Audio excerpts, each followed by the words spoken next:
shqiptarët.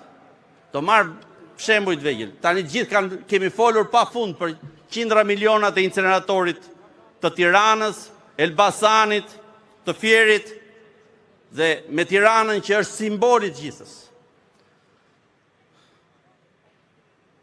Unë do t'i kthem një momenti që lidhet me Durrësin, me qytetin ku jam zgjedhur dhe përfaqësoj bashkë me kolegë tjerë.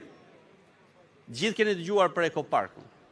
Në fakt, në dimension, duket më i vogël se sa tuneli Llogaras. Është vetëm 19 milion euro. Vetëm, në thonjë za 19 milion euro. Nga 190 milion. Por guximi për të grabitur shqiptarët, paratë e shqiptarëve, jo paratë e buxhetit shtetit, është i tmerrshëm. Në qoftë se i 50 milion që me cilën kanë vjedhur shtesë në tunelin e Llogaras, në Durrës nga 19 milion, vetëm 6 milion e gjysmë janë përdorur për ndërtimin. 6 milion e gjysmë ja kanë dhënë kompanisë Klodian Zotos. Janë ata që e kanë bërë. Po të shkoni atje të shihni sot, ka filluar dalë shtresa që mbulon ato mbetje të rrezikshme atje. Se 6 milion e gjysmë sigurisht ishte vjedhje mbete. Po mirë, po 12 milion e gjysmë euro të tjera të cilët ja kanë vjedhur shqiptarëve drejt për drejt. Me kompani të cilës ja kanë dhënë tenderin, po kur ja kanë dhënë tenderin? Kanë guxuar, kanë patur mendjen e kthjellët një javë mbas tërmetit 26 nëntorit të Durrës, që të anullonin tenderin, mos lodheshin më, që të bënin makinacionet se si t'ja jepnin kompanisë që kishin darë para se të shpalte Edi Rama që do bëhesh ekoparku. Një muaj e gjysmë përpara kompania kishte lidhur kontratë me kompaninë arkitekturore të projektimit që është klienti i Edi Ramës. Dhe kanë futur në xhep 12 milion e gjysmë euro. Një javë mbas tërmetit kanë prishur dhe kanë dhënë me tendur drejt për drejt. Janë të kthjellët, edhe kur njerëzit kishin vdekur, çanin familjarët e tyre. Ishin jashtë shtëpive. Kjo lloj bande. Po 12 milion e gjysmë euro nuk janë 26% sa që janë 50 milion eurot e tunelit Llogaras. Janë 66%. Kjo është ajo që po them. Kanë hequr kapuçin, po grabisin ditën për diell. Nuk pyesin. Tani, mjafton shohësh se çfarë komunikon Belinda Balluku me varësit e vetë dhe kupton se ku ka arritur. Kupton se çfarë do thot diella. Kupton kush është mekanizmi që ata do grabisin. Do një shembull tjetër, përsëri do ta marr se është në Durrës, po nuk është vetëm i durrësakëve. Porti i Durrësit. E zhdukën portin që është aseti më i madh i shqiptarëve. Mbi 1 miliard euro kushton vetëm ai. Ndër breza kanë lënë atje kontributin pa fund, shqiptar nga gjithë Shqipëria, jo nga Durrësi. Është aseti më i madh dhe më i çmuar, strategjik, qoftë në aspektin ekonomik, po doni të sigurisë që ka Shqipëria. Jo, do t'ja dhuronte miku ti arab, që të bënte ai ato mira apartamente për të zhdukur një port që ne sot duhet ta ndërtojmë me të paktën 1 miliard euro është porti tjetër. Dhe vazhdojnë e shtyjnë. Pse? Sepse kanë bërë përsëri të njëjtin projekt, po dalin të dhëna që është e njëjta skem, grabitje si me tunelin Llogaras. Po gjem përsëri një kompani që sipas burimeve përsëri është greke. Mos ta marri kompani që ka ndërtuar porte në gjithë Shqipërinë, po do ta marrin ata se do fitojnë përsëri aty sipër. Ndërkohë vetëm 100 milion euro do të kushtoj vetëm shpronësimi i pronarëve në atë zonë. Po këto 1 miliard euro do t'i pagojnë shqiptarët një nga një.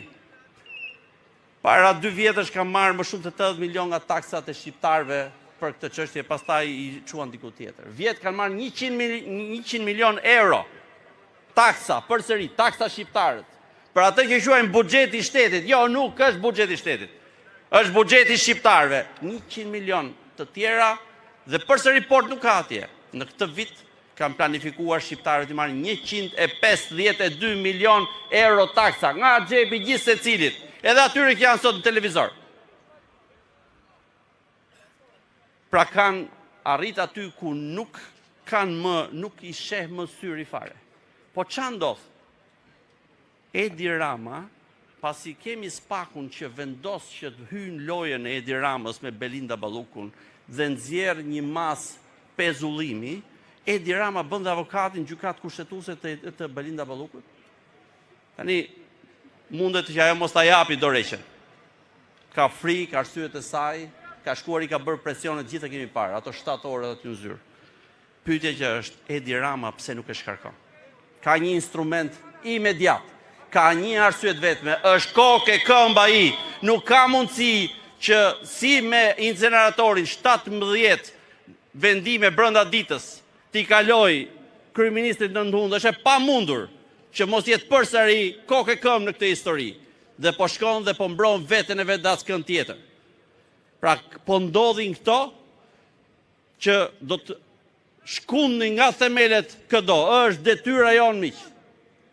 Së bashku ta ndezim për ditë më shumë revoltën e shqiptarëve për këtë që nuk është vjedhje, është shumë më tepër, po bien themelet e shtetit një nga një, është detyra jonë që dhe ata që sot qëndrojnë indiferent t'i bëjmë të jenë të ndërgjegjshëm, o sot o kur bjen kjo qeveri, në vendet tjera janë ngritur trinjt, i kanë rëzuar, kemi për detyrë që t'i ngrejmë dhe kjo qeveri të shporret një moment e më parë.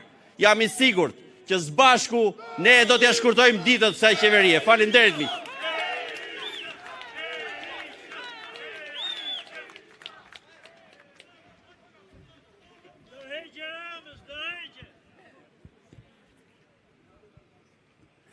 Përshëndetje bashkëqytetar, të nderuar deputet dhe kryetar.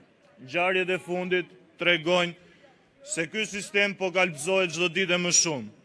Ashtu si ka thënë dhe Gufo Mahet Sinaloa që peshku qelbet nga koka, koha po tregon se ky peshk është vetë ajo parti që ai përfaqëson.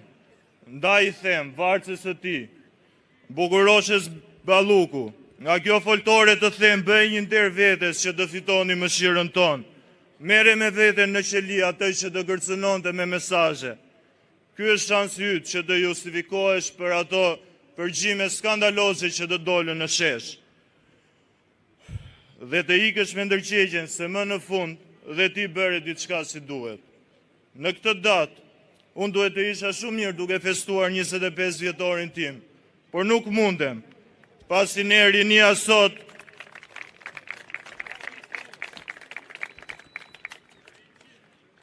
Faleminderit. Pasi ne rinia sot nuk kemi fatin e fëmijëve të politikanëve, të cilët përveç se shkollohen në vendet më të pasura në botë, po kalojnë edhe pushimet e tyre madhështore.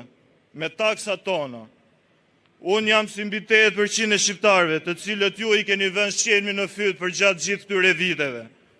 Unë jam njëri prej tyre të cilët ju po i varfëroni çdo ditë më shumë, po i shkatroni familjen, shëndetësinë, si dhe sistemin arsimor. Ndaj unë sot kam një ftesë për të gjithë masën që na ndjek nga ekranet.